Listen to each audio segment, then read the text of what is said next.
L'option d'apprendre à vivre dans les ruines est l'option d'apprendre à penser sans la sécurité de nos démonstrations. Alors cette phrase, c'est vous qui l'écrivez, Isabelle Stengers. Bonjour. Bonjour. Vous êtes philosophe.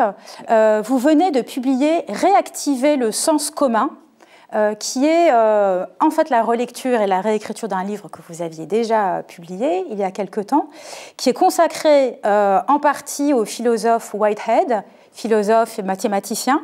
On va évidemment en parler. Et livre donc qui est publié dans la collection Les Empêcheurs de penser en rond aux éditions de la Découverte. Alors, j'aimerais commencer par cette phrase, si vous voulez bien. L'option d'apprendre à vivre dans les ruines est l'option d'apprendre à penser sans la sécurité de nos démonstrations. Et en fait, dans le livre, vous ajoutez une phrase, l'option de consentir à un monde devenu intrinsèquement problématique. Déjà, pourquoi le monde est-il devenu intrinsèquement problématique? Qu'est-ce que ça désigne, cette formulation? Plusieurs choses à la fois, puisque notre époque est une espèce d'entrechoc entre des problèmes, tous qui rendent tous plus problématiques le business as usual les uns que les autres. Bon, d'abord, effectivement, d'une part, le réchauffement climatique doublé de l'effondrement de la biodiversité. On va vers le printemps, un printemps silencieux sans doute, enfin de plus en plus silencieux. C'est-à-dire sans oiseaux? Oui, mais aussi la crise politique profonde, Trumpisme, etc. Comme on dit, les vieux démons se réveillent. Mais tout ça est lié, mais on ne peut pas faire la moindre généralisation qui ferait que s'adresser à un problème, ce serait prétendre résoudre l'autre en même temps. Donc, rien n'est plus simple. Tout est devenu... Et quand je dis problématique, c'est pas simplement « oh, on a des problèmes ». C'est non, non, il faut apprendre à poser le problème. Ça demande l'apprentissage et l'invention. C'est ce qu'on appelle problématiser, de comment échapper aux évidences. Et donc, oui, je crois que les ruines, c'est un assez beau et une assez belle image pour ça, non pas à cause d'une dimension catastrophique. C'est pas des ruines qui flambent, en tout cas pas celles auxquelles je fais allusion. Non, dans la définition des ruines, c'est qu'effectivement, on ne peut pas faire un pas devant l'autre sans regarder où on va et à ses pieds, où on met les pieds. Donc, effectivement, marcher, vivre dans les ruines, c'est ne rien tenir pour donner, auto-évident, et ne pas se sentir le droit d'escompter que demain sera comme aujourd'hui. C'est ça. C'est-à-dire quand vous dites apprendre à penser sans la sécurité de nos démonstrations. Alors, démonstration, évidemment, on pense à la démonstration mathématique et à la démonstration logique, mais apprendre à penser sans la sécurité de nos démonstrations, très concrètement, qu'est-ce que ça implique par rapport à la compréhension de ce monde très complexe et mouvant que vous commencez à décrire? Ça veut dire que nos démonstrations, dès lors qu'on quitte la logique ou les mathématiques, justement, où ça a un sens qui est le leur et qui n'est pas tellement problématique en lui-même, mais dès qu'on s'en va du côté des problèmes qui sont posés à nous, la sécurité des démonstrations en la matière, il y a toujours de quoi regarder à deux fois pour cette sécurité. Souvent, c'est un peu truqué. Quand on a une grande argumentation qui conclut à la satisfaction de celui qui démontre que c'est donc ainsi. Dès qu'on a un donc, quelque part, on ferait bien regarder comment ce donc s'articule, etc. Donc déjà, l'idée de démonstration en temps courant, on peut faire attention, être prudent avec ça. Mais alors aujourd'hui, c'est le moment où aucun donc ne va de soi. Ça veut dire qu'on ne peut plus faire de lien de causalité? Je ne sais pas si on prend l'exemple du coronavirus ou si on prend l'exemple de l'acidification des océans, prenons des questions comme ça mondiales qui se posent aujourd'hui à l'humanité. On ne peut plus appliquer de raisonnement logique en fait à ces phénomènes? La logique, elle est pauvre, évidemment. l'une des manières faciles d'impliquer, mais justement, vous allez voir le dos qui ne suit pas. Il y a un responsable au coronavirus, le virus, voilà, à l'épidémie, le virus. Donc c'est assez facile de trouver des responsabilités. Mais de l'attribution de la responsabilité, il n'y a pas tellement de don qui suit. Donc, qu'est-ce qu'il faut faire? Donc, qu'est-ce qu'il faut faire? Et là, on a effectivement toute la complication, l'intrication, les vitesses enchevêtrées de ce monde. Et ce monde devenu plus compliqué, est-ce qu'il est devenu plus compliqué du fait de la mondialisation, du fait de l'accélération du temps? Il y a beaucoup de gens aujourd'hui qui travaillent sur les temps, Hartmut Rosa, sur l'accélération qui nous prendrait de court. Est-ce que c'est dû à la fin de la facilité de la séparation entre d'un côté nature, de l'autre côté culture? Comment est-ce que vous remontez en fait aux origines de cette complexité contemporaine? Je crois pas. Enfin, il y a plein d'origines et je ne suis pas tellement pour les grands panoramas. La seule chose que je pense, c'est que ce n'est pas innocent. Il y a des instances dans le monde qui sont très intéressées à enchevêtrer, à ce qu'on ne puisse pas dire « eh bien, il faut faire ça, c'est le responsable ». Ah non, si vous touchez à ça, voilà ce que vous allez faire et tout s'écroulera. Ce qu'on appelle la mondialisation, c'est souvent une grande entreprise d'irresponsabilisation. Personne n'est responsable parce que c'est toujours... le responsable est toujours ailleurs.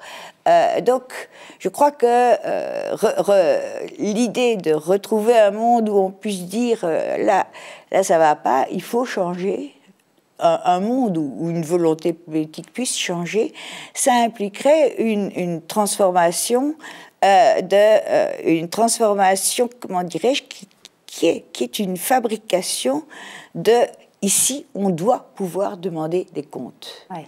Donc de coupure de toutes ces connexions qui font que tout est toujours ailleurs. Donc je crois que le fait que ce monde soit devenu hyper compliqué, je ne dis pas que c'est une grande théorie du complot, mais tout de même, ça arrange beaucoup de gens.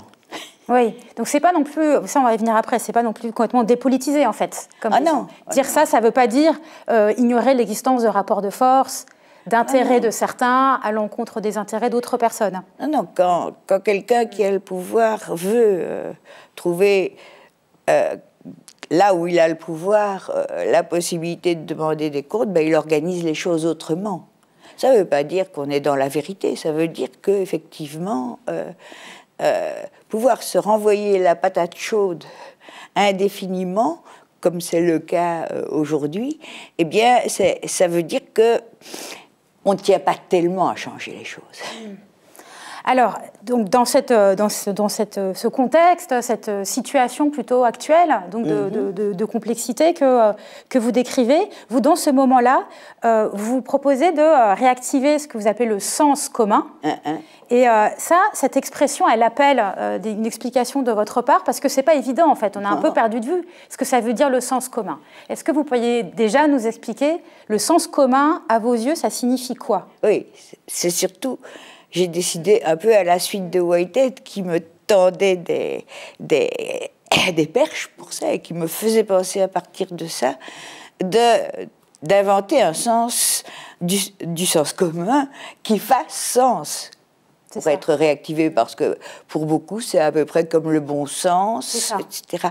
Or, et là, j'ai un peu hérité de Guattari, mais à ma manière, Félix Guattari proposait le triple désastre écologique. Pensez la situation d'aujourd'hui, non comme une espèce de progrès qui aurait mal tourné, mais comme héritier d'un désastre. Ouais. Ça change beaucoup de choses. Ça crée une perspective telle que il y a des choses qui ont l'air d'avoir malheureusement mal tourné. Ben non, c'était compris dans ce qu'on avait détruit. Or, justement, ce que je propose ici, c'est de partir, non pas à partir d'une définition positive du sens commun, voilà ce que c'est. De toute façon, je déteste les définitions. L'idéal auquel il faudrait arriver. Oui, non, pas du tout. Mais de penser à partir de ce que j'appelle la défaite du sens commun. Ouais. D'une manière ou d'une autre, depuis, je sais pas, depuis le 19e siècle, et notamment par rapport aux sciences, l'idée que le sens commun a toujours tort, d'ailleurs dira sens commun ou opinion, ça voudra dire à peu près la même chose. L'idée que l'opinion ou le sens commun ont toujours tort, qu'ils sont faits pour être désabusés, que choquer le sens commun, c'est comment dirais-je, la vraie caractéristique, le vrai signe que l'on n'est pas dupe, c'est devenu un sport favori. Et je crois que quand on voit, et je crois que c'est un désastre politique. Alors pourquoi ? Pourquoi c'est un désastre politique ? Parce que essayer de faire une politique de type démocratique, disons, à partir d'une position qui en vient toujours à se glorifier d'humilier les gens, de dire de toute façon, vous ne savez pas ce que vous dites, de toute façon, vous manquez les bonnes raisons, et on va vous démontrer, voilà, encore une fois, la démonstration joue à plein, que vous ne savez pas ce que vous demandez, eh bien, à force d'humilier les gens, ils peuvent devenir fâchés, très fâchés. Et fâchés, ça peut être très, très respectable. J'ai été vraiment tout à fait intéressée par les Gilets jaunes, où il y avait une bonne dose d'humiliation à l'œuvre. Et puis ça peut devenir abominable aussi, comme quand on entend certains trumpistes. Donc, mais de toute façon, avec l'humiliation, on crée une situation dont après on dira « mais elle est devenue ingouvernable ». Ouais. La société est devenue ingouvernable. Oui. Et puis après... trop de démocratie, même, on va dire. Oui, c'est ça. Et donc, ça sera mis sur le dos de la démocratie, alors que justement, je dirais, s'il y a un sens au mot démocratie, c'est trouver les dispositifs, non pas qui mettent d'accord les gens, mais qui leur permettent de faire sens en commun. C'est-à-dire que même là où ils ne sont pas d'accord, ils puissent articuler leurs désaccords. Non pas les lisser, mais les voir ensemble. Et ça change le fait de pouvoir voir, comme on disait dans le temps, d'où parle l'autre, c'est-à-dire ce qui lui importe, et de pouvoir, comment dirais-je, comprendre que oui, ça peut importer, ça crée un nouveau type d'imagination qui, justement, ne désire pas avoir raison en donnant tort à l'autre. Et l'une des phrases de Whitehead que j'emploie souvent, c'est à la philosophie qu'il donne cette charge, cette tâche, mais je dirais qu'aujourd'hui, c'est une tâche qui convient à la politique, qui est parfois prise en charge par les activistes, qui est forger le sens commun et l'imagination. Et alors, là-dessus, vous donnez notamment, je pense que c'est en lien avec cette articulation imagination et sens, mais vous allez me dire si je me trompe pas, parce que vous, à plusieurs moments dans le livre, vous citez l'exemple du mouvement contre les OGM, en faisant l'éloge, en disant que eux, de votre point de vue, ils ont réussi justement à tricoter un rapport au réel qui à la fois faisait sens et à la fois ouvrir des espaces. Est-ce que vous pourriez décrire pourquoi, enfin expliquer pourquoi, à vos yeux, ils ont réussi un agencement, ces militants anti-OGM, que d'autres ne sont pas parvenus à atteindre? Mais je parle souvent d'ailleurs de l'événement OGM, parce que pour moi c'est un événement politique dont d'ailleurs les suites sont encore ouvertes. Tout l'intérêt qu'il y a pour une agriculture non intensive, etc. Il est né là, il est né dans ce crevé-là. Ce qui s'est passé à cette époque, c'est que des tas de raisons de se méfier des OGM ou de refuser l'agriculture OGM, comment dirais-je, ont réussi à s'entre-articuler, ont réussi à fabriquer ensemble une opposition. Et une opposition que certains, il était pour des raisons de santé, d'autres pour des raisons de brevets, de mainmise capitaliste, d'autres pour les dangers écologiques. C'est en train de se passer d'ailleurs, multiplication des souches résistantes, d'autres par rapport à l'emploi des pesticides massifs. Donc plein de raisons qui auraient pu essayer chacune de prouver qu'elles étaient la bonne en affaiblissant les autres. Et au lieu de ça, elles se sont rendues intelligentes les unes les autres. Et grâce à ça, tout à coup, on a vu les experts pour qui les OGM c'était la solution enfin rationnelle pour nourrir les 8 ou 9 milliards d'individus se mettre à bégayer. On a vu tout à coup, non pas que la science était coupable ou qu'elle se trompait, mais que l'imagination qui faisait parler ces représentants était tout à fait canalisée, tout à fait limitée, et que tout à coup, ils étaient face à des objections auxquelles ils n'avaient jamais pensé sérieusement. C'est là où ils ont manqué d'imagination. C'est-à-dire qu'ils avaient suivi, en fait, leur logique. Oui. Si on reprend l'idée de la logique du début, ils avaient suivi leur propre logique. On veut mettre en place des outils qui renforcent la productivité de l'agriculture, et qu'ils n'avaient pas réfléchi, enfin, en tout cas pas suffisamment pensé aux effets de contamination, par exemple, d'un champ à un autre, à la non-acceptation de ces cultures par des paysans, les effets économiques, le modèle juridique, etc. C'est ça, ils avaient suivi leur couloir, quoi. Ils avaient choisi leur couloir ou leur ornière, comme dit Whitehead, qui dit que l'un des grands drames depuis le 19e siècle, c'est qu'on a inventé cette notion de professionnel, c'est-à-dire que ceux qui se changent en charge du nouveau dans le monde pensent dans des ornières et renvoient à l'insignifiant, ça s'arrangera, c'est incertain, c'est pas prouvé, tout ce qui les dérange, tout ce qui peut les ralentir. Eh bien, disons que eux, ils disaient au labo, ça se passe pas comme ça, mais ce qui n'interrogeait pas, c'est en dehors du labo, où tout ce que le labo a réussi à écarter, elle a et attend et va créer des conséquences qui n'avaient aucun sens au labo. Donc, ils n'ont pas pensé à cette opération de sortie-là.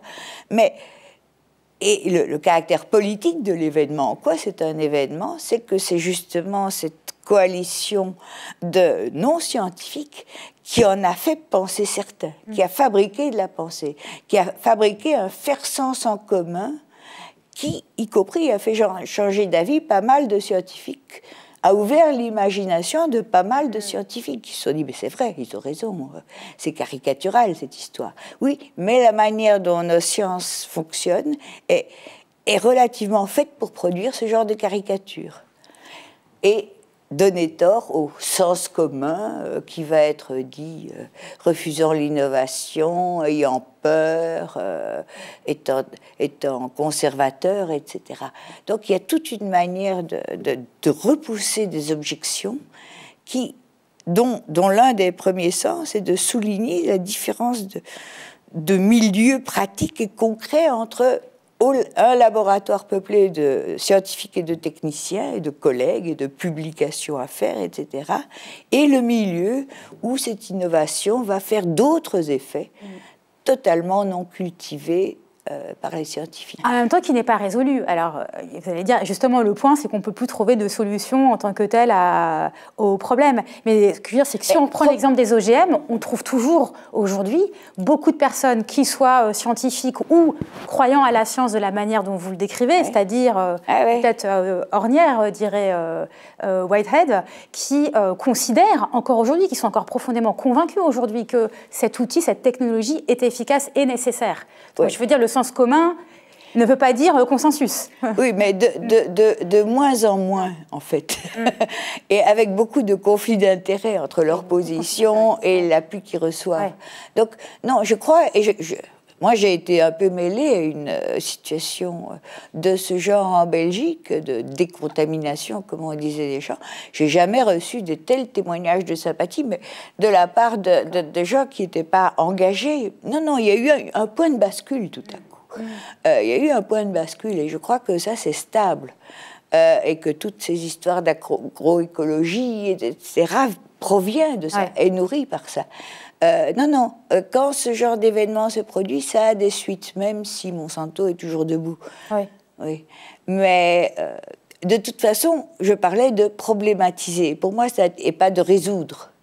Pour moi, c'est important que, justement, on ne s'arrête pas à des contradictions construites, du genre la science et la rationalité d'un côté, l'engagement activiste de l'autre.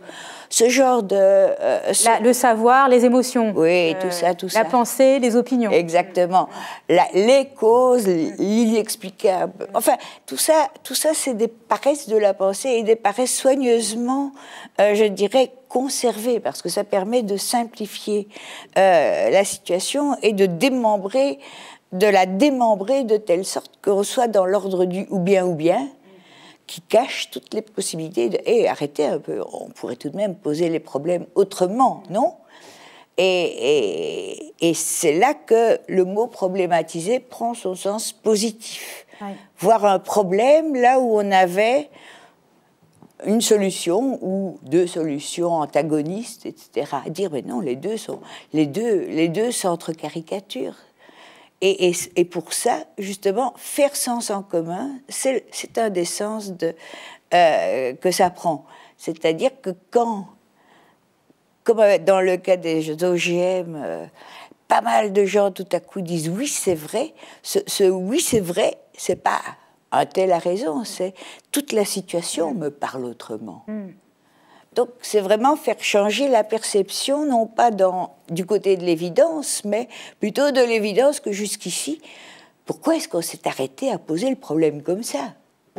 Mais alors, là, on est au cœur de la difficulté de penser cette proposition, me semble-t-il, dans la mesure, et pour en partie les raisons que vous présentiez juste avant, c'est-à-dire que le monde n'est pas fait d'esprits tous désintéressés, et que la discussion, que ce soit sur les OGM, que ce soit sur le nucléaire, que ce soit sur quelle action à mener contre les dérèglements du climat, que ce soit quelle action à mener pour lutter contre la pandémie de coronavirus. Bon, si on prend quelques énormes exemples comme ça qui touchent énormément de gens aujourd'hui, les acteurs et les actrices de cette discussion, les personnes, les sujets concernés par ces sujets, ont des intérêts. Précisément.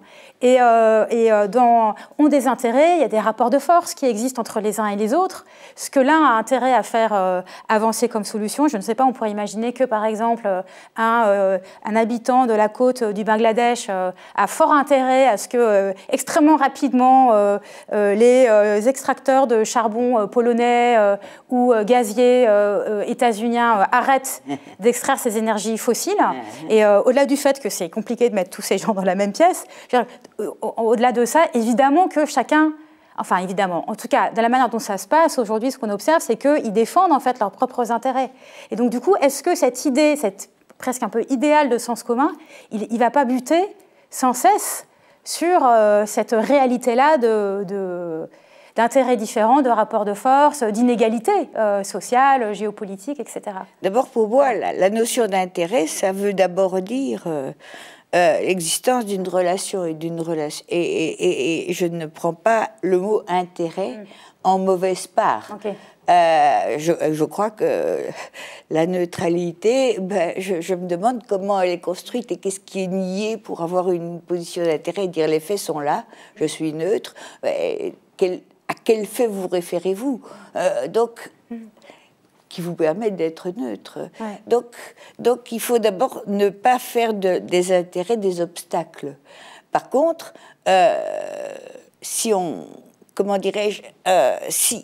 est dans des dispositifs, et j'aime bien le terme dispositif, c'est-à-dire manière d'organiser la parole, et d'organiser le sens même d'une rencontre, si on est dans des dispositifs qui vont travailler à ses intérêts pour les rendre tellement contradictoires qu'on dira il faut un arbitre venu d'en haut, désintéressé, qui lui voit le bien commun, parce que vous voyez, ils n'arrivent pas à s'entendre, il faut d'abord interroger le dispositif. Il faut problématiser cette impossibilité. Donc, je ne dis pas que ce que j'appelle la contre-proposition que je fais, notamment à partir de Whitehead, c'est des dispositifs que j'appelle génératifs, c'est-à-dire qui peuvent produire non pas des conversions, j'oublie mes intérêts, mais des inflexions de la manière dont des intérêts se formulent, des hésitations sur je suis intéressé à ça, donc des hésitations sur ce donc, qui fait que chacun doit argumenter à partir de ses intérêts comme si il s'agissait de vaincre les autres. Il y a des dispositifs de ce genre et il y en a que j'appelle la palabre. Ouais. Alors, est-ce que justement, j'allais dire, est-ce que vous pourriez nous donner quelques exemples de ces dispositifs génératifs ?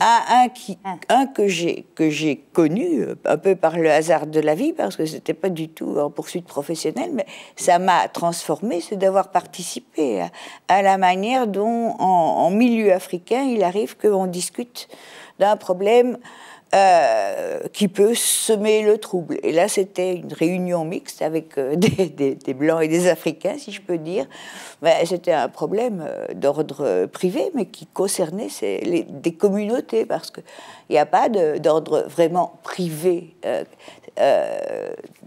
en tradition africaine. Si un couple se sépare, c'est tout l'ordre du monde qui doit se réinventer. Eh bien, là, j'ai vu que ça ressemble à des artifices.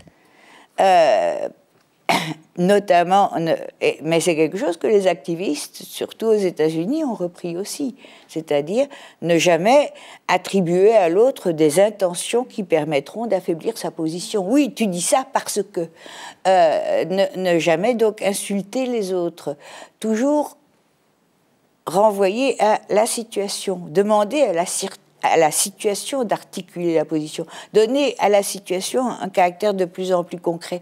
Il y a aussi d'autres dispositifs, m'a beaucoup intéressé, mais tout de même, les Quakers, c'est une drôle d'histoire. Alors pourquoi c'est parce que depuis le XVIIe siècle, ils ont toujours été un peu en avance. Aujourd'hui, ils sont écologistes profonds. Il y a des Quakers, d'ailleurs, sorciers, au sens néo-païen, activiste du terme. Mais ils ont été pour l'égalité des sexes, anticoloniales, anti-guerre, etc., tout en étant extrêmement réalistes.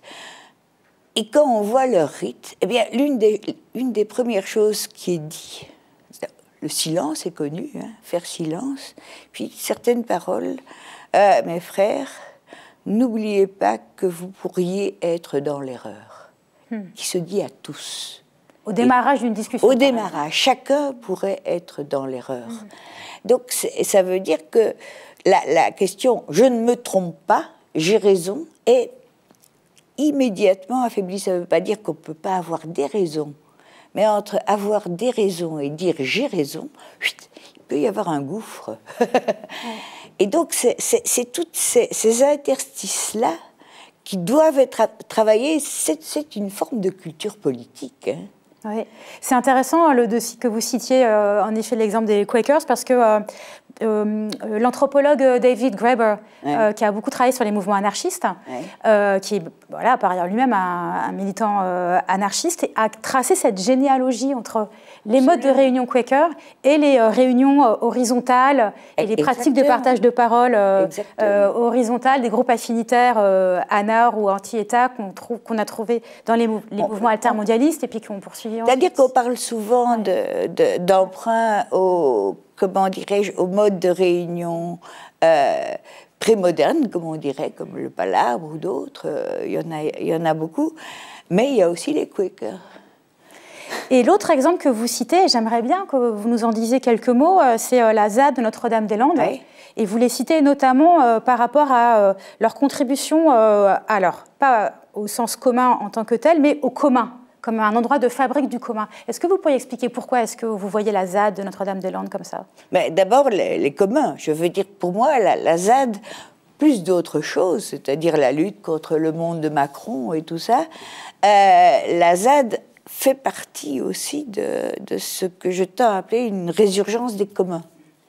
Et ça, encore une fois, dans la perspective de Guattari, c'est-à-dire du désastre qui pour lui était à la fois écologique au sens usuel, mais aussi écologie sociale et écologie subjective personnelle, individuelle, triple désastre écologique corrélé. Eh bien, la destruction des communs, ce qu'on a appelé les enclosures, ça fait partie de ce désastre. C'est même, comme l'a montré quelqu'un comme Silvia Federici dans Caliban et la sorcière, la destruction des communs accompagne le colonialisme intérieur dans les pays coloniaux et colonialisme extérieur. Partout, on détruit les communs pour installer une espèce d'individualisation, de propriété privée et d'exploitation.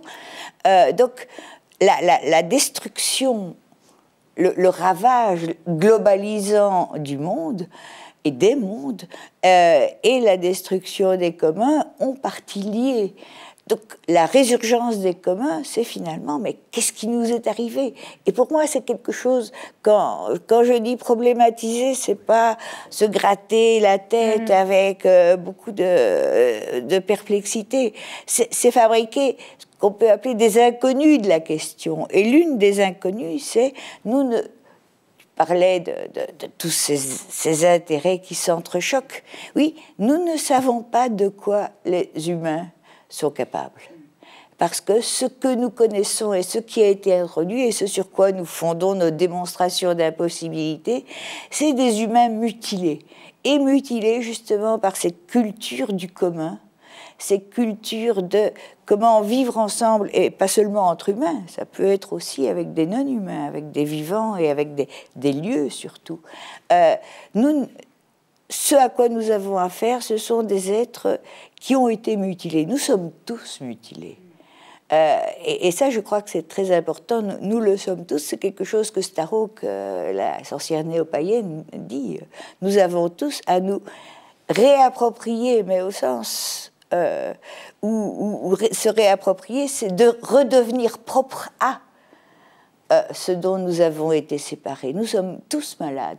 Ce monde nous rend malades. Et fonder des visions du monde et des visions d'impossibilité indépendamment de ces mouvements de réappropriation et de refaire en commun, pour moi, c'est certainement partir d'un problème mal posé. Maintenant, évidemment, on ne va pas, en 3 coups de baguette magique, dire « et ça va résoudre le problème du réchauffement climatique ». Non, c'est simplement, pour moi, le genre de processus et qu'on voit un peu partout, qui se développe un peu partout. Bon, Notre-Dame-des-Landes est un des exemples, mais il y en a des beaucoup plus obscurs, évidemment, mais on voit un nouveau tissu de gens qui lient penser ce qu'ils font, faire des choses ensemble et faire de la politique, c'est-à-dire retrouver la force de poser leurs propres problèmes. On arrive au terme de l'émission. Il y a une dernière question que quand même j'aimerais vous poser dans la foulée de cela. Il y a beaucoup de discussions depuis quelques années autour de la notion d'un effondrement. Le monde serait en train, et notre civilisation serait en train de vivre un effondrement. Ça crée beaucoup d'anxiété, beaucoup d'inquiétude et ça crée des réactions de divers ordres. Mais est-ce que pour vous, la conscience de la gravité de ce qui est en train de se passer en termes d'attaques aux écosystèmes, aux milieux de vie, etc., est propice au développement de ce que vous venez de décrire en termes de commun et donc peut-être propice à réactiver le sens commun? Ou est-ce qu'au contraire, ça menace ce processus? À mon sens, je ne dirais pas que ce serait la première menace. La première menace, comme faire Notre-Dame-des-Landes, c'est les matraques et les bombes fumigènes et tout ça. Enfin, c'est ce monde qui défend la propriété privée et l'autorité de l'État. Donc je ne dirais pas c'est le premier ennemi. Par contre, c'est quelque chose qu'on peut expliquer, mais par rapport auquel, je crois, il faut apprendre à résister. C'est une pensée triste, et c'est une pensée, comme toutes les pensées tristes, abstraite. C'est-à-dire que ce qui est oublié... La pensée de l'effondrement. Ouais. C'est que... Bon, ça aurait pu aller 5 minutes avant comment dirais-je, la grande explosion thermonucléaire qui ravage tout. Parce que là, effectivement, d'un seul coup, très proprement, il y a quelques milliards de morts. Hein. Mais ici, ça ne se passera pas comme ça. C'est pas la bonne image. Le rideau tombe. Non, le rideau ne tombera pas. Même en 2050, si on est encore dans une mer de noir semblable à celle-ci, eh bien, nos descendants et les descendants de nos descendants et tout ça, ils vont encore vivre pendant des siècles. Donc, pour moi, dire tout va s'effondrer... sauf qu'il peut, c'est leur léguer un poison en plus de tous les problèmes qu'ils vont devoir affronter. C'est leur léguer des pensées tristes et impuissantes. Moi, ce que je pense être ma tâche en tant que philosophe, qui ne peut pas grand-chose, c'est participer à la fabrication, on pourrait dire, de modes de pensée, de modes de faire et de modes d'agir ensemble et de penser que peuvent des gens ensemble, faire sens en commun, qui puissent leur servir, qu'il ne soit pas un modèle pour eux, mais qu'il puisse tout de même être une petite offre qu'on aura pu recréer dans un monde en débâcle et par rapport auquel ils pourraient travailler. Donc c'est vraiment une perspective qu'on puisse leur transmettre autre chose que du désespoir. Pour moi, c'est ce qui se fait à Notre-Dame-des-Landes et les jeunes, je crois, ne s'y trompent pas, puisqu'il y en a beaucoup pour qui ça fait éminemment sens d'aller à Notre-Dame-des-Landes, voire d'y rester. Je veux dire, il y a là, on ne se rend pas compte à quel point la jeunesse est une inconnue. On l'a vu avec Greta. Greta Thunberg. Greta Thunberg, mais un peu partout, ça peut réserver des surprises. Mais justement, on ne peut pas dire, ils ne sont pas nos lumières, mais ils ne sont pas nos victimes. Ils ont quelque chose à faire et on peut leur tendre la main et leur donner ce que nous, on a pu faire avec beaucoup d'humilité. Bon, merci beaucoup Isabelle Stengers d'être venue à Mediapart, spécialement pour cette discussion. Vraiment, remerciements chaleureux. Et donc, sur vraiment toute cette réflexion sur le sens commun et donc ces dispositifs génératifs que vous proposez, la lecture de ce livre, la publication de ce livre arrive sans doute à un bon moment. Donc, à très bientôt à vous, Isabelle, sur la ZAD ou ailleurs. Ouais. Et à celles et ceux qui nous ont regardés, à très bientôt sur Mediapart.